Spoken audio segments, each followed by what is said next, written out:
Hello, everyone, and welcome to our Lionside Chat. Please go ahead and check your audio and make sure everything is all set for you. And just as a note, we won't be using the raise hand for this webinar. You will be able to ask a question through the Q&A pod, and also the chat has been disabled. We will begin our conversation in roughly 2 minutes.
All right, good evening, everybody. Welcome to Penn State Berks Lionside Chats. My name is Dawn Pfeiffer Wrights, and I'm one of the 3 Lionside Chat moderators working alongside Sonia Delaquido and Ryan Hassler.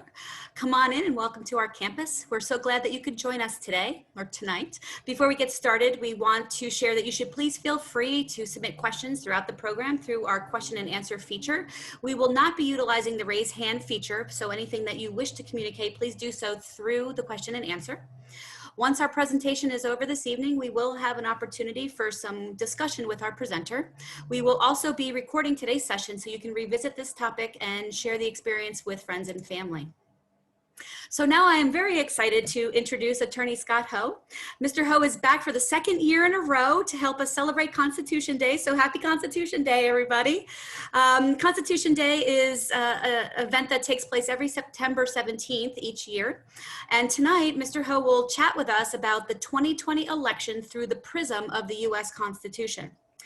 Just as a small little tidbit here, I've had the great pleasure to talk with Scott a number of times over the past 2 years, and I get excited every time we talk because he has such enthusiasm for the US Constitution. It's infectious for me.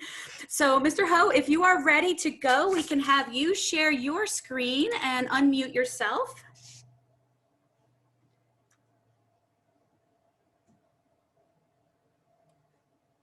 Good. All right, you can just present that from the beginning.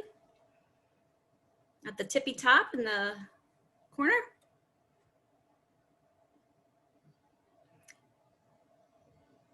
At the top, it should say from beginning. You can click on that on the left-hand side of your screen.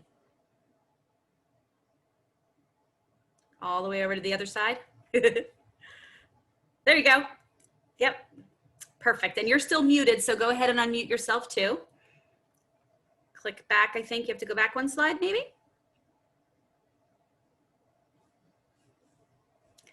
Awesome. All right. Scott, I just need you to unmute yourself. There we go. Okay. There you go. All right, you're all set. Sorry, everybody. I kept on hitting the button, but it didn't do anything. So I understand. Well, thank you. And I look forward to hearing your comments, and we'll see you in a little while for our Q&A. Scott, hello, everyone. Well, thank you, everybody. Really appreciate you carving time out. Happy Constitution Day, September 17th. Have an awful lot of information. I think you're going to find this is an entertaining presentation, and we're going to go very, very quickly. Just before I begin, I want to tell you one Penn State story. When I was in law school, kind of before everybody had cell phones everywhere and they were ubiquitous, and for me to study, because I went to law school at night, I had a grueling schedule where I worked in a law firm, then I drove down to Philadelphia. I went to law school at night and got back late, went to work. So the only time I could study was on weekends. And the way that I got through law school, I felt like I also went to Penn State because I went out to Penn State Berks, and every Saturday, every Sunday, I was the first one there. I got a cubicle in the library, and that's how I got myself through law school. I had to get away from the TV and a phone and everything else to get my reading time in. So very near and dear to me. And so I hope you consider me kind of a partial Penn State alumnus. All right, let's jump into this. This is called The Genius of the Founding Fathers. We're going to talk about the Constitution, and we're going to get into some specific issues about the presidential election. But before we get there, I'm going to try in very rapid fashion in about 15 minutes to tell you the whole story of the Constitution. It's an amazing story. And I want to summarize that and have us focus on 4 guiding principles that have something to do with the Constitution. So I'm going to go through that very rapidly, but before we can talk about the presidential elections, we have to first define what the Constitution is. There's Philadelphia's own Benjamin Franklin. Is the story of our country, did Benjamin Franklin fly a kite? It was struck by lightning, and boom, out came the United States of America and all of our notions of democracy. Well, of course, that's not what occurred. The story is much more complicated than that. I'm going to try and take a very complicated story and explain that in very rapid terms. Here's the big idea. We're going to talk about exactly what is the Constitution. A lot of people argue about the Constitution, they're passionate about the Constitution, but when we say, tell me what is the Constitution, that becomes more difficult for them to answer. You're also getting a complete course in Western civilization, and we're going to cover 2,500 years of history in about 5 minutes. And with that, I want to conclude with these 4 big ideas about the Constitution and our democracy to then get into 3 issues with the current 2020 presidential election. We're going to talk about the right of protest and free speech. We're going to talk about the importance of a free press. And then we're going to talk about what we really mean by the rule of law in the future of our country. Okay, let's jump right into it. All of us, I think, have some sense of patriotism, whether you're a Democrat or a Republican, whether you're a conservative or a liberal. To me, it doesn't matter what your political ideology is, but we have an inherent love of our country. And it is enshrined in these founding documents. We as Pennsylvanians should be very proud. The seminal documents of America all have a connection with Pennsylvania. That's the Declaration of Independence by Thomas Jefferson, the Constitution and the Bill of Rights also adopted in Philadelphia. And then I jump ahead 7 years later to Lincoln and the Gettysburg Address. That's the triumvirate of the core American documents that define who we are. We have this concept of American exceptionalism. We can do incredibly wonderful, great things, and that power, the engine to do that, it's in our DNA, and that DNA is encapsulated in our US Constitution. That's why I get so excited and I get so passionate about sharing this story. I love to tell this story. Let's continue with that. Here's one of the founding fathers. We're going to have a lot of guidance from the founding fathers tonight. So that's John Adams of Massachusetts. He was the firebrand voice of the American Revolution. Our system of government is based on knowledge. It requires an informed electorate. That issue of having an informed electorate is very much under challenge. I really am an admirer of Sandra Day O'Connor, a Supreme Court Justice, and this quote, "We have a complex system of government. You have to teach it to every generation." So I like to be the Pied Piper like her of the Constitution. This is a difficult story. It's a complex story. There's a lot of nuances to it, but every single generation needs to know the story and what exactly we mean by the Constitution. You see different politicians and they walk around and some people carry the Constitution in their hip pocket, and we say, oh, let's first pick on President Trump. President Trump is shredding the Constitution. He's violating this right or that right. Or maybe we go back to the previous president and President Obama did this or that, and he's violating the Constitution. But usually we're saying about that, about the opposition. And I say, that's interesting. What exactly is this Constitution that you're so passionate about? When I ask that question, even though people carry it in their hip pocket and politicians use this as a foil, they have greater difficulty defining and answering exactly what is this Constitution. Well, there's a copy of it. You can see those big first three words, we the people. And from a very kind of boring standpoint, the Constitution is just simply the blueprint of our government. It's a framework. It's about as exciting as articles of incorporation of a corporate business if we were to form a corporation, or bylaws for any organization. It just says this is how our national federal government is structured. It's we the people who are saying what we as a population want in our government. Well, you might say, Scott, that's really not that exciting. That's not that sexy. That's not that interesting. There's got to be more to this story. Let's get into the more of that story. Here's the famous picture. Didn't quite look like this, but there are the different founding fathers. There's George Washington, now post-General Washington, but presiding over the Constitutional Convention. Here, if you can see my arrow moving, I don't know if you can, but there's James Madison, the real genius and the drafter of this Constitution. There's Alexander Hamilton, and the two of them, both geniuses, were the principal architects, but many other hands, and you'll see many other famous founding fathers there. This connects into the rule of law, and there's an older picture. The Supreme Court has now changed. Two of those justices are not there anymore. We have two newer justices appointed by President Trump. But the connection with the US Constitution and our Supreme Court and the notion of the rule of law.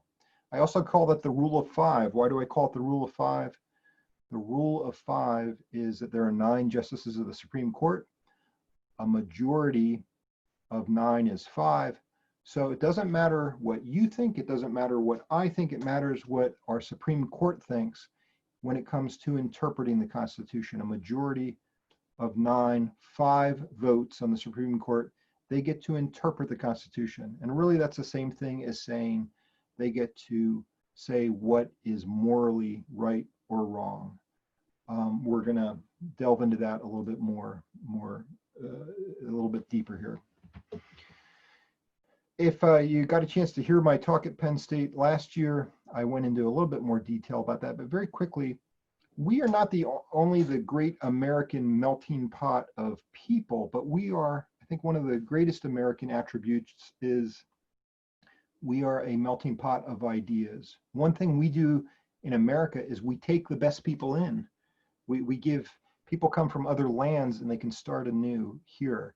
We also take the best ideas, and the ideas that are enshrined in the Constitution come from not just Benjamin Franklin flying his kite, but from the history of Western civilization.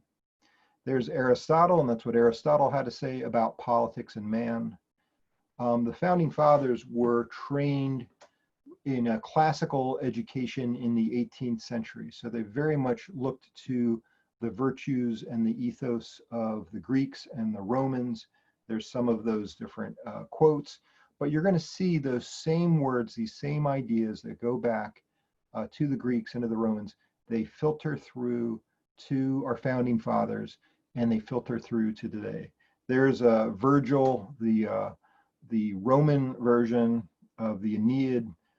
Fortune sides with him who dares is probably the literal interpretation, but fortune favors the bold. We as Americans are bold. We're entrepreneurial. We are risk takers. We are innovators. And if there was more time, I'd talk about all the major inventions and how many of those originated within our own shores from our own people. Why am I showing this? If you get if you're a little child and you fall down in the playground and you skin your knee and you have a sore on your knee, you want your mother to kiss your what? Your boo-boo. What does a boo-boo come from? That comes from the bubonic plague. And I'm showing this, there wasn't just one single bubonic plague.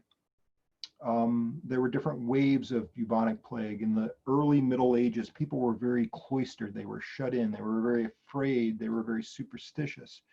It was very typical in much of this area of Europe that in your entire lifetime, you may have traveled no more than 20 miles from the point of view your birth until your death, that we were very, very isolated. Following the bubonic plague, there was an explosion of creativity. People were just enthusiastic and glad to be alive. My wife and I got to see this in Florence, Italy. This is Botticelli's The Birth of Venus.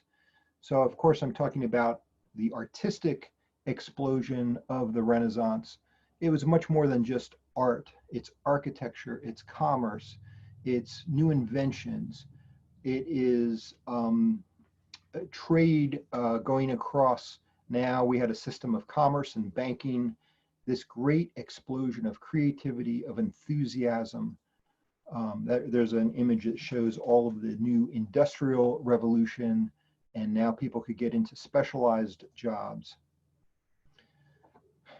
This is, I have two slides here that shows the Protestant Reformation. So typically most of Europe was dominated by the Roman Catholic Church. There was a schism and there were two parts of the church. There was the Eastern Orthodox Church and the Roman Catholic Church.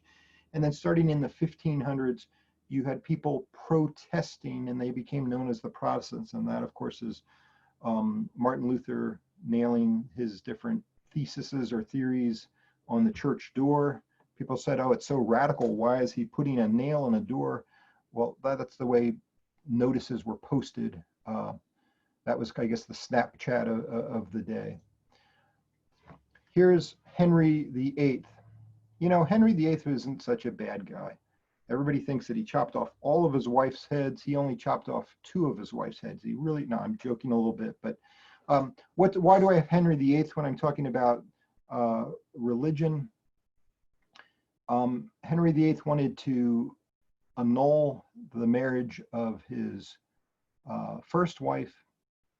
He was Catholic. He was actually, he studied theology. He preached, he wrote, he was very devout. But the Pope, who was aligned with Spain, where his wife came from, did not want to grant a divorce. Henry very much wanted a son. He never got a son. He did get a daughter, Elizabeth, who was Queen Elizabeth I. But he needed to break away. So he said, you know what? We don't need this Catholic Pope to tell us what to do. We're going to form a new church. We're going to call that the Anglican Church or the Church of England. And guess what? I think we should have our own English Pope, and I think it should be me. So this issue then of what happened in the 1500s continued through into the 1600s and the 1700s. We think of religious warfare as being an ancient notion, when in fact the history of Europe then came to the shores of America. That religious warfare was front and center, and the reason why people first came here was for religious freedom. So this idea of looking at the downfall of governments, fighting over religion. Just today, you could look at that same analogy. Look at the Middle East. Why is the Middle East so difficult? And if you look at the Islamic faith and you look at the division between Shiite and Sunni Muslims, I'm not talking about ancient history. I'm talking about religious warfare is front and center and present with us right today. It's something that threatens the stability of a government. The founding fathers knew that. There are a lot of now, with this whole Renaissance and explosion of ideas, an explosion of thinking. And I think one way that we could sum up the philosophers of the 1600s and the 1700s is the concept of humanism. My definition of humanism is that every life matters. All of us have a spark. All of us have an individuality. All of us have a self-worth. And all of us are entitled to certain natural rights that cannot be taken away by a king or a government or anyone else.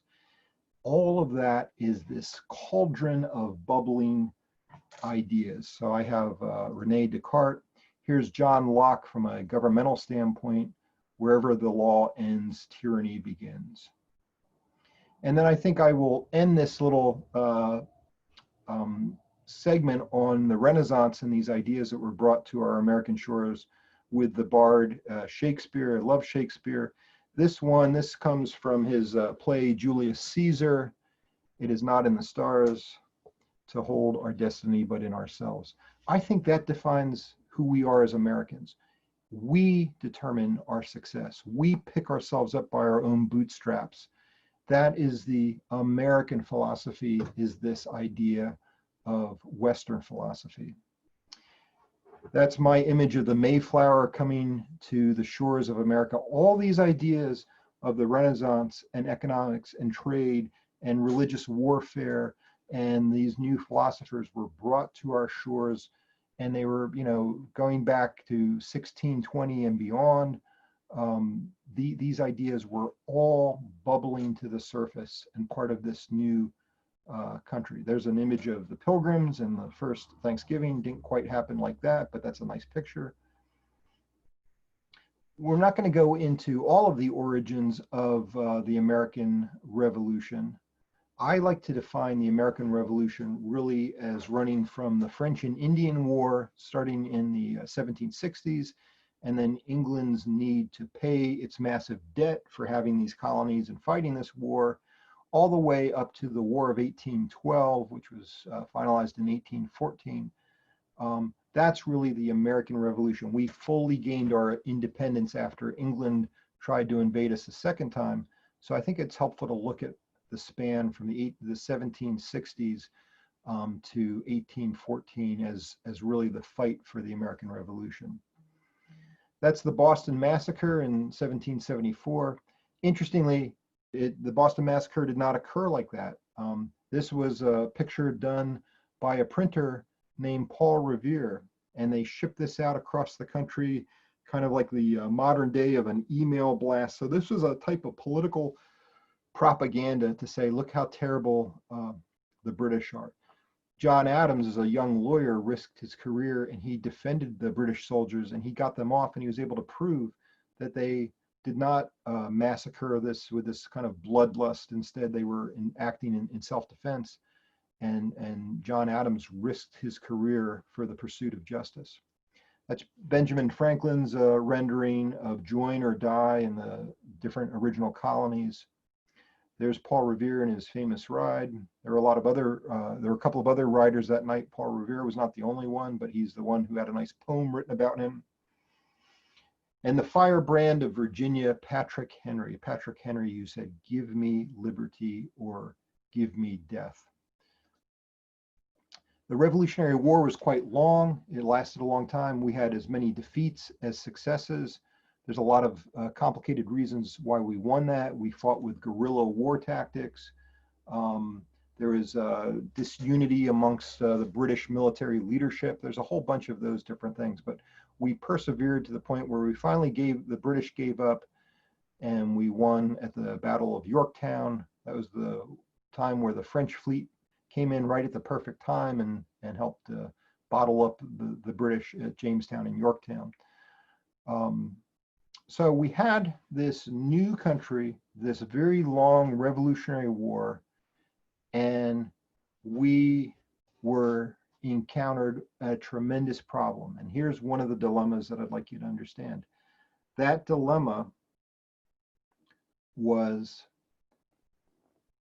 on one hand, things were a mess. I have some pictures of George Washington coming up here, and why he's one of the first among the founding fathers. He had to take his own money to fund the soldiers to fight this.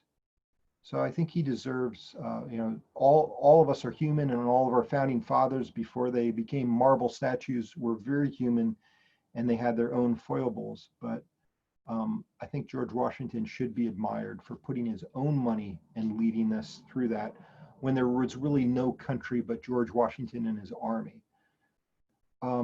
So we had just a completely disorganized country. We had individual states. These states kind of viewed themselves kind of like the countries of Europe, and there would be a kingdom of New Jersey and a kingdom of Pennsylvania. They were individual things. They didn't view themselves as a unified nation. But at the same time, we needed to have a powerful and strong government. We needed to have the power of taxation. We needed to have the power to raise an army and to defend ourselves militarily. So that's a very difficult conundrum. Just think about that. On one hand, we just fought a war to kick out a king, but we also need a strong government. How do we strike that balance? That striking of that balance is really the story of the Constitution.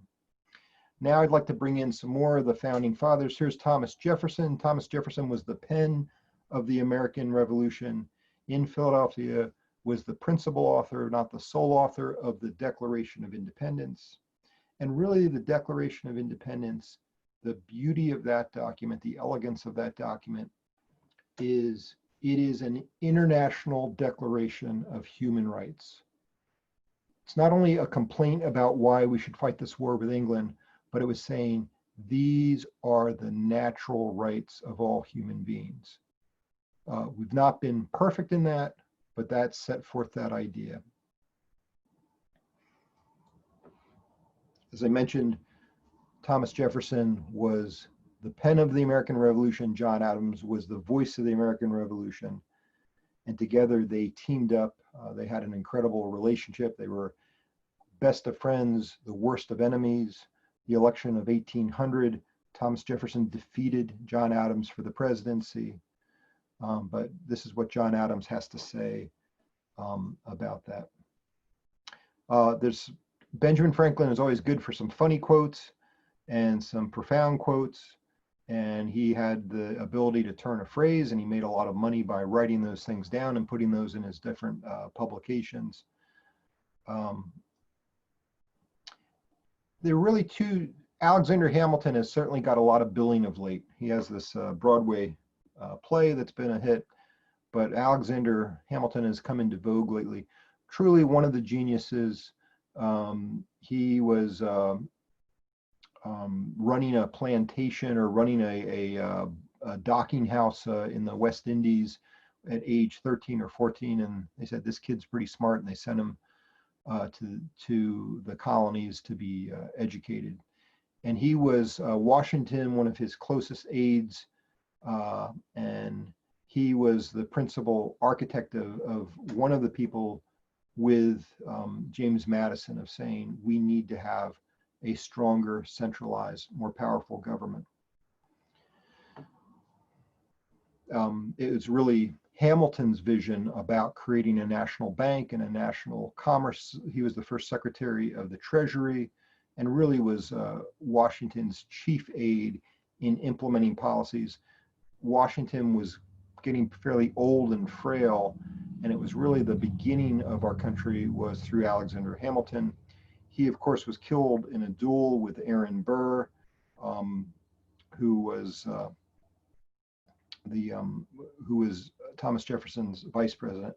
Here's the unsung founding father, James Madison. James Madison was very short. He was a very tiny little president, our shortest president. He was sickly as a child. But what was James Madison passionate about? He studied before there were graduate schools and postdoctorate degrees and those types of things. James Madison had a mission in his life. His mission was to study governments. Why do they thrive, and why do they fail? That was what James Madison devoted his life to. And he saw at the end of the Revolutionary War, we had a chaotic system of government. And he said, we need to come up with something that is a stronger blueprint for our country. That's where the debate came in. He tried one time, and the different colonies or the different new states did not want to send somebody. He tried a second time in Annapolis, Maryland. And the third time was the charm. They met in Philadelphia, and delegates were sent to say, should we change this form of government? And the debate was the same question. Well, we don't like government. We just had a war to stop the government. We don't like regulation. We don't like control, but we need something that's strong. Here's Patrick Henry again, and he was very much a foe of this. The people, they wrote different papers, and the advocates for this, those were called the Federalist Papers. And then the counter argument were the anti-federalists. And guess what? In our areas where many of the students come from Berks County and from the Lehigh Valley and elsewhere, we were very much an anti-federalist. Our area, we did not want this strong new constitution.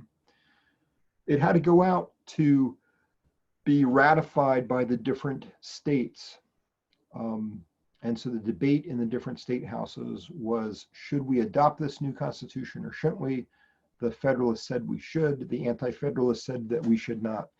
Patrick Henry never came around to voting in support of this, but he said in the negotiations with James Madison, look, I don't like government. I don't trust government. We need to have a written pledge, a written document, the original contract with America of the things that our government cannot do to us. Government, if we leave it to its own devices, will slip down this slope to tyranny and abuse. That was the message of the Anti-Federalists. We're scared of government, and we need to have a list of restrictions of that. James Madison said, well, I don't really think that that's necessary, but he was a gentleman and he was good to his word. Of course, this is now what was the Philadelphia State, or the Pennsylvania House, and we now call this Independence Hall. So this is the building in Philadelphia where both the Declaration of Independence and the Constitution were adopted. Again, this is the famous portrait of the Founding Fathers adopting the Constitution. James Madison was good to his pledge. And so the Constitution was adopted, but then thereafter it was quickly amended. And what we call the Bill of Rights are the first 10 amendments. And these are a statement of things that capture this 2,500 years of Western civilization, this International Declaration of Human Rights. And this is a list of prohibitions, the things that government cannot do. They cannot interfere with this. We as citizens have a contract with America. We will be loyal citizens. Some of us will lay down our life to defend our country. But we know that we have these inherent rights that cannot be taken away from us. The big four concepts that we've just kind of brushed on, what are some of the meanings of the Constitution? There are four things if you don't remember anything else. The first one is the concept of the rule of law. We're a nation of laws. We're not a nation of men. We have a legal system. We event these issues bubble their way up, and the Supreme Court, that rule of five, a majority of Supreme Court justices, they get to decide what the law of the land is. They get to decide what's constitutional or not. So we are a democracy based on the rule of law. There's a lot more to talk about that, but that's one thing that the Constitution protects.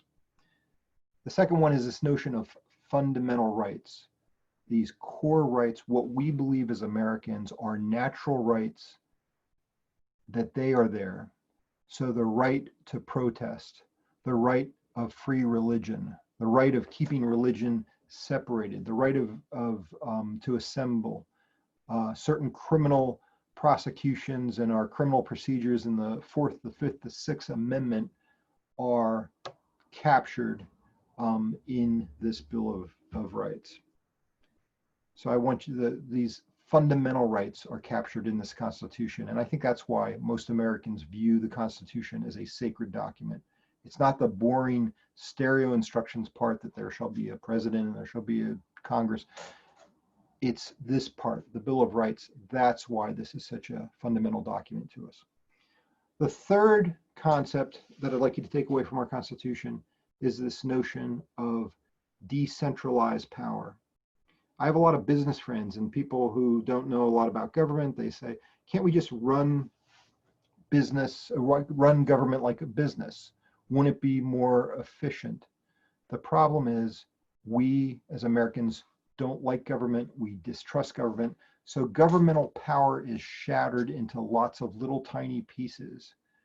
And it's very, very difficult to exercise power. And regardless of whether you're a fan of President Trump or you dislike President Trump or you're a fan of President Obama or you dislike President Obama, whatever your proclivities are, that's fine by me. But look at what a difficult time they had getting anything done. Why is it so difficult to lead? Why is it so difficult to get anything done? It's because political power is split into lots of different pieces. You don't have to go to Washington to see that. You don't have to go to Harrisburg and see Governor Wolf's battles with the legislature. You can go to your local zoning hearing board or township commissioners and see people fighting about zoning issues or barking dogs or paving streets. But there's not one single person who's completely in charge of everything. Political power is separated. Why? Because it's a check on having too much governmental power. We're afraid of tyranny.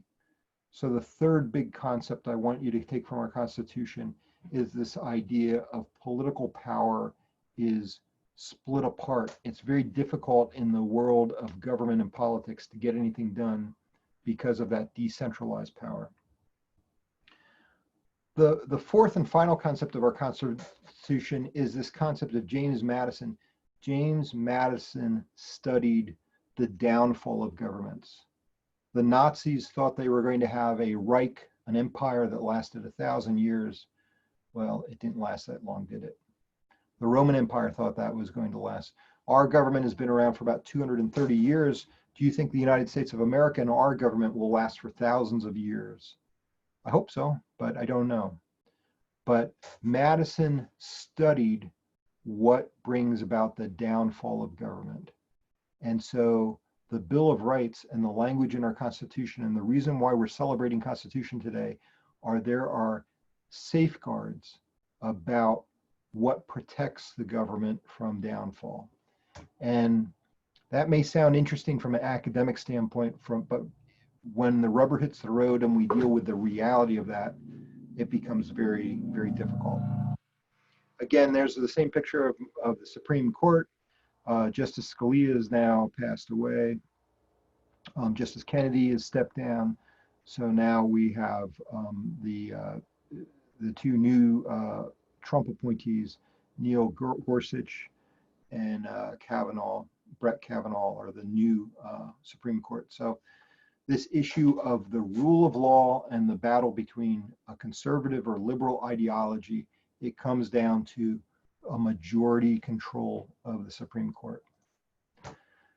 Okay, all of that was a prelude, and it took me a while to, in very rapid fashion,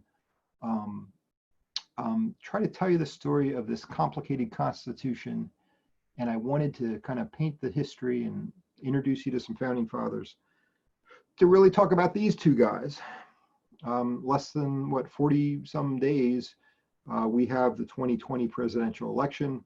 All of the Penn State's Lionside Chats have looked at this year at the presidential election.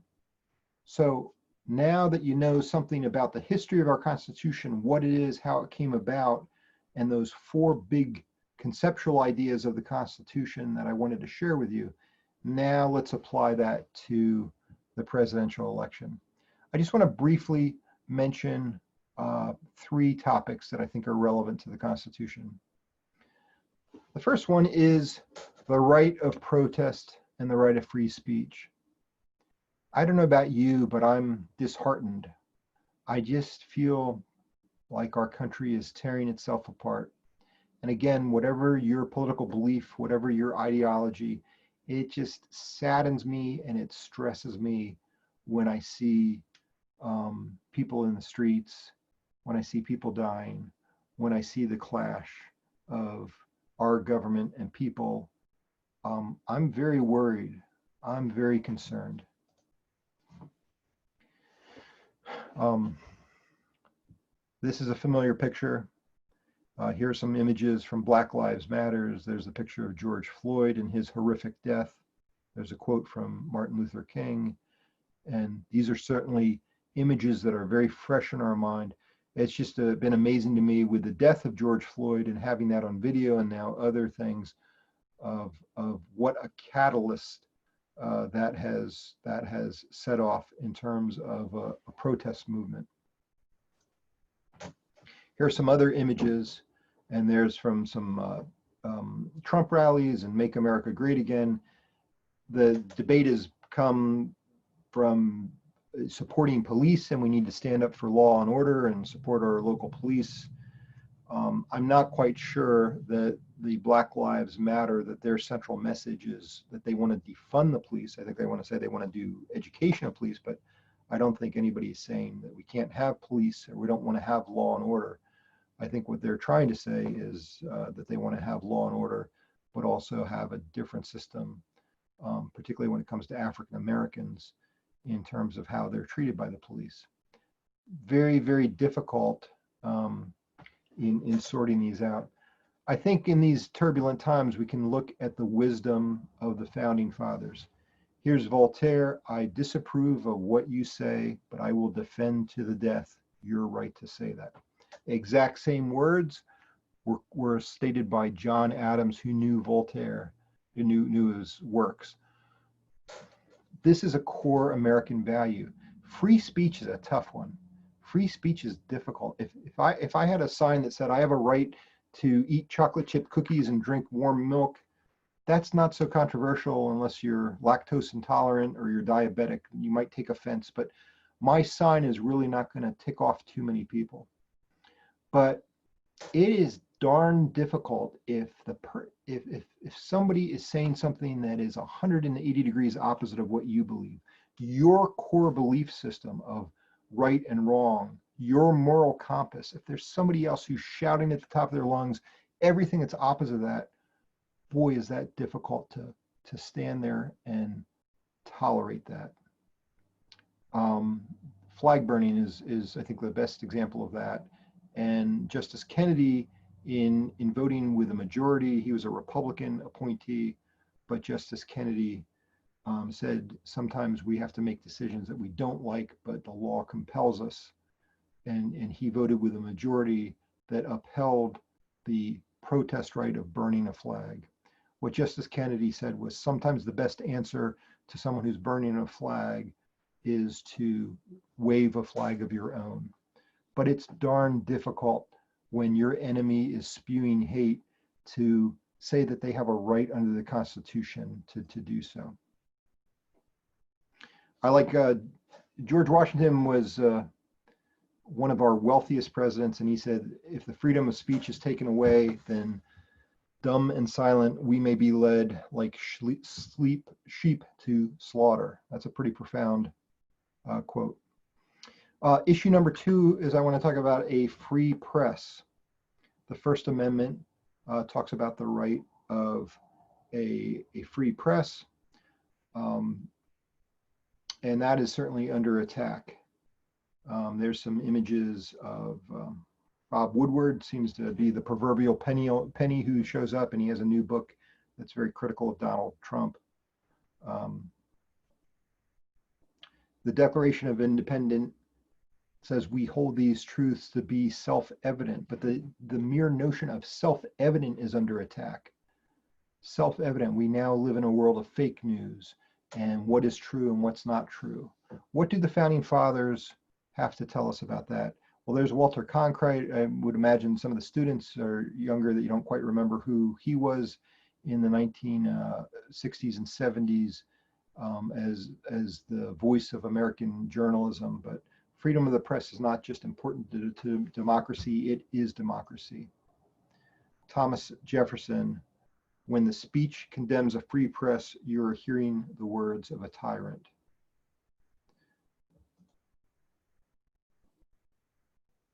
So what do we need to do? We need to have education. We need to be able to use reason. We need to question facts. We need to be able to think for ourselves and make decisions for ourselves. And what is the protection against tyranny? It's having a press that can investigate things, that can criticize, can ask questions without losing their head. The final issue I do want to wrap up here. I promise you I'll wrap up here in about just a minute or two, so we have plenty of time for questions and answers. But this concept of the future of our country and this concept of the rule of law, this concept, 25 years ago, we didn't look at the court system and the Supreme Court as being so politicized. Well, now we view it as being extremely politicized. We view judges now as just another politician in a black robe. I'm an admirer of the Chief Justice, John Roberts. I think he's a bit frantic. I think he's doing his best to be the rock at the center of the court. He sometimes is with a conservative majority. He sometimes is with a liberal group, but he is very much trying to protect the integrity of the court, of not just being another political actor, but something different. The problem is there are outside pressures, and bringing such highly politicized cases to the court, it's very difficult for him to walk that tightrope. George Washington was there at the founding of the Constitution, and I like this quote from George Washington: "The Constitution is the guide which I will never abandon." George Washington, be Americans. Let there be no sectionalism, no north, south, east, or west. You are all dependent on one another and should be one in union. In one word, be a nation, be Americans, and be true to yourselves. My goodness, don't we need the words of George Washington right now in 2020? Here's a more recent president, but I thought that this is Dwight David Eisenhower, the Supreme Allied commander during World War II, and then the president. The dearest way to show what the rule of law means is to look at where there is no rule of law. Benjamin Franklin's a funny guy. The US Constitution doesn't guarantee happiness, only the pursuit of it. You have to catch up with it yourself. So once again, that American idea, we've got to do this ourselves. We celebrate the 4th of July and the Declaration of Independence, and there are fireworks, but today is September 17th. Today is Constitution Day. And I think we should celebrate our nation. This is really the bedrock of our values. They're enshrined in the Bill of Rights. Thank you, everybody, for your participation. I tried to take a number of really complex topics and boil it down in a short period of time, but hopefully you learned something new that you didn't learn before. You know a little bit more about our Constitution, and you got some insight as to some of the issues that we're facing in the 2020 presidential election. Okay, I'll turn that back. Thank you. Yay. Sure. Thank you so much. I was fascinated by all of the pictures and the quotes, and that Voltaire quote about defending. I always say it as, I don't agree with the word that you've said, but I'll defend to my death your right to say it. Might be a little skewed, but that's the gist of it. That's one of my favorite things. And I love that. And I'm so glad you incorporated that. So thank you. We do already have a question in the question and answer pod. I'm going to invite my colleague Sonia back on and encourage our audience to go ahead and ask us some questions. Again, thank you, Scott. To reiterate Dawn's remarks, like that was phenomenal. I think if we had more history lessons that were like that in high school and elementary school, it would have just been, those pictures really helped to convey a sense of information. So let me not waste any more of our time here. And I do invite our audience to continue to submit questions. This is in reference to some of the information that you provided to us in the beginning, Scott. It says, it's a bit late, but if you don't mind me asking, how much Eastern ideology and philosophy influenced the making of the Constitution? That's an interesting thing. I was an Asian studies minor in college, and I would say probably very little. which is a shame. But you know, most of our connections with the Near East and the Far East really weren't part of the beginning of America.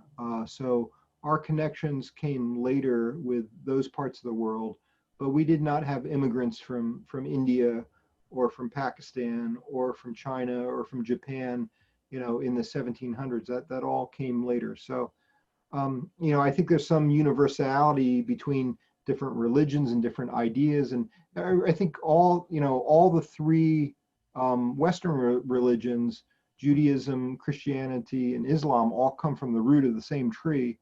Um, but you know, all of these ideas, whether we get in to Buddhism or Taoism or some of the other, it's all a moral code and a moral belief system. But to answer that question, I really don't think that was part of this. When I talk about the this great American melting pot of ideas, maybe we could say sadly, but it was the history of Western Europe, not so much the East. Great, Scott. Thank you so much. And again, I'd like to invite our audiences to submit their questions and or comments regarding Scott's presentation so far today. I did want to pose a question of my own, Scott, to you. What do you think our founding fathers would say about the current state of the Union? And could you just speak to that a little bit? Because as I was watching your presentation and listening to you today, I felt overwhelmed with a little bit of sadness. So what are your thoughts? Yeah, I have that same sadness, and I think they'd be dismayed and alarmed and pretty disgusted and fearful. You know, let me turn that around. The last thing in answering that question, I want to say something optimistic. But I think if they looked at that, they would be pretty concerned. Again, the part I'd like to focus on is James Madison really understood how easy it is to fall into tyranny. And that's why there are these safeguards of having the right to protest without having your head cut off, the right to have a free press, the right to assemble, the right to have different ideas, the right to keep religion separated from our government structures. These are all the things that keep a country together. If we stop doing them, those are all the things that lead to a revolution. So I think we are in a very scary place right now. Let me say something. I'm an optimist. I've always been very positive, and I still have a fundamental belief in the American people. I like the quote from Winston Churchill. Winston Churchill said, "Americans can always be counted on to do the right thing after they've tried everything else first." So, regardless of somebody's political viewpoint, regardless of somebody's education level, regardless of somebody's social economic class, I just think Americans at our core are good people. We help our neighbor. We have love in our hearts. And I think, you know, if it flies like a duck and it quacks like a duck, it's a duck. And Americans are pretty good at spotting ducks. And the whole reason why we have elections is to have this sorting out. I think we're going to have a giant sorting out where I hope the aftermath of the election is we come back more to reaching a hand out and helping each other. That's what I hope will happen with this election.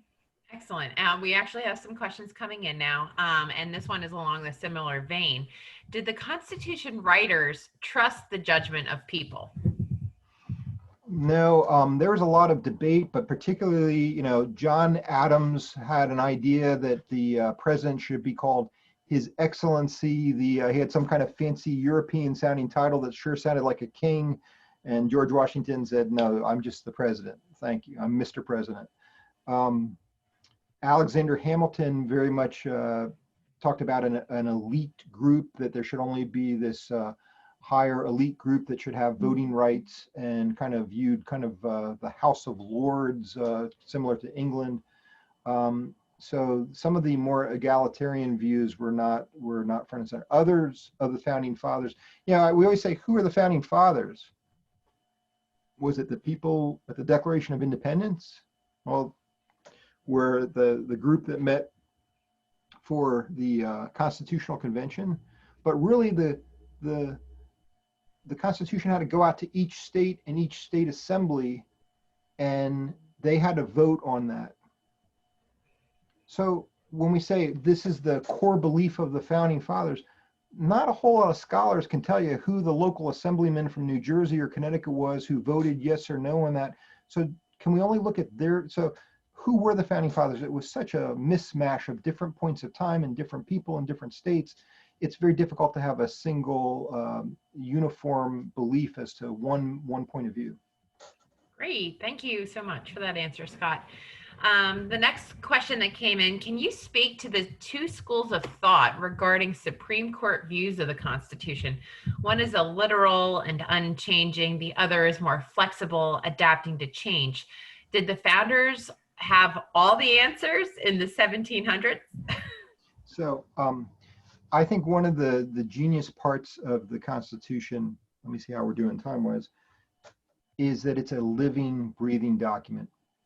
The design of this is that the Constitution can evolve over time as we interpret those words differently. Let me give you two examples to see if I can explain what I'm talking about. The issue of African Americans. Our Constitution at the beginning had flaws that had the 3/5 compromise to boost the voting powers in the South. So Africans went from slaves were going to be counted as 3/5 of a human being to pump up the numbers in Congress, to the Dred Scott decision, which was one of the catalysts before the Civil War, that said that a black person suing for their freedom was no different than a pig or a chicken. It's as crazy as if a pig brought a lawsuit. That's exactly what the Chief Justice of the Supreme Court wrote. Very offensive. To Plessy versus Ferguson at the late 1800s that said the separation of the races into separate facilities is perfectly fine. To the reversal of that 180-degree opposite view in Brown versus Board of Education that said separate but equal is fundamentally unconstitutional. To modern day cases where we look at college admissions and should race be a factor, and those are the cases that are coming before the Supreme Court now, is that relevant or not? So my point is the words of the Constitution didn't change. It was the justices on the Supreme Court changed their viewpoint of right or wrong. Real quickly, the founding fathers had no idea that there'd be an internet. They had no idea that we'd have thermal technology that could look on the inside of a building. That there's a case from Pennsylvania of putting a tracking device on a car is that an illegal search or seizure? There's no way that the founding fathers could contemplate all of that. So I could go more, I want to get to some of the other questions, but I think this concept of an originalist or strict interpretation, or you only can look at the text of the Constitution, it's legally, intellectually hooey. And people say, I'm going to tell you what I think that means. I'm the only one who can divine what the founding fathers meant, and I'm going to promote my political viewpoint by saying this is what a strict interpretation is. But there's no consistency in the way that that's applied. So I think the founding fathers intended the Constitution to be a living, breathing document. Excellent. Okay, and this will be our last question. Thank you to our audience members, and then we'll have a moment for you, Scott, to share your closing thought. Our audience member says, I think the ability to communicate with one another so quickly has evolved the political game. Do you think the founding fathers would discourage the amount of communication between the people we have today, like in Twitter, Facebook, and other social media sites? Yeah, that's a fascinating question. And I don't have a good answer, but I think the immediacy of communications. One is just, how many of us have gotten in trouble with a text or an email in our anger that, I might be mad and boy, do I regret it after I hit send. Has that ever happened to you? So I think that it's part of, if I could only communicate you by writing an article, well, maybe I'll cool down a little bit and calm down. So I don't know what the founding fathers would have thought, but we do live in a different world, don't we, where we have an immediacy of worldwide communication with anybody. Everybody wants to broadcast themselves. So maybe we have too much sharing and too much information. Scott, thank you so much. I love that concept of we all should just take a step back and write an article first and then see how we really feel once we're done with that. I think that's a really good relationship tool. So we're going to be employing that in the Rights House moving forward. So I know you had a comment that you wanted to make that was a little separate from the Constitution Day stuff, but, sure, but provide some insight for our students. Great. I'm available if anybody wants to, communicate with me later or send me an email, or if you have some other questions, I'm happy to try and answer those. I think I teach part-time, and I think every one of your professors has a dual mission. They are passionate about the subjects that they teach and they want to educate you. But everybody at Penn State wants to see every student succeed in the job world. And I have a tip of something that I'd like you to think about. If you like government, or if you're passionate about these political issues, regardless of whatever point of view you have or your political ideology, government and politics is one entry level for younger people. So a 20-year-old, a 21-year-old, a 22-year-old can, by just doing a little bit, by working on a campaign, if nothing else, you'll get a quick education about campaigns. It's a lot of fun. You get to meet people, but it can turn into job opportunities. Whereas if you went into another field, you don't have that kind of entry level things. I was very fortunate, 21 years old. I looked like I was 16, but I worked for a city councilwoman and I was dealing with multi-million-dollar budgets, and I was on cloud nine. So think about getting involved in a political campaign as a way to get experience and to advance your career.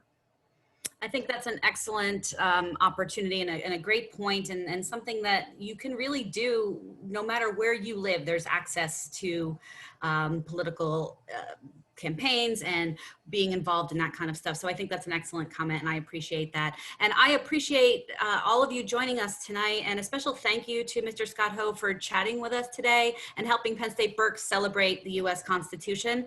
I hope that you all have learned something, and I know because we still had a few unanswered questions that there's probably some more conversation that we could have had about this.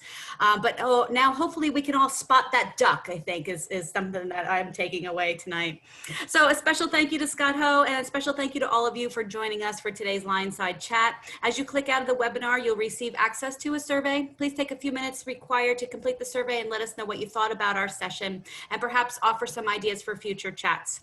You're encouraged to reach out to us via email. If you have any questions for Scott Ho, we can connect you with him, and remind you to keep checking our website, as we are updating chats all the time.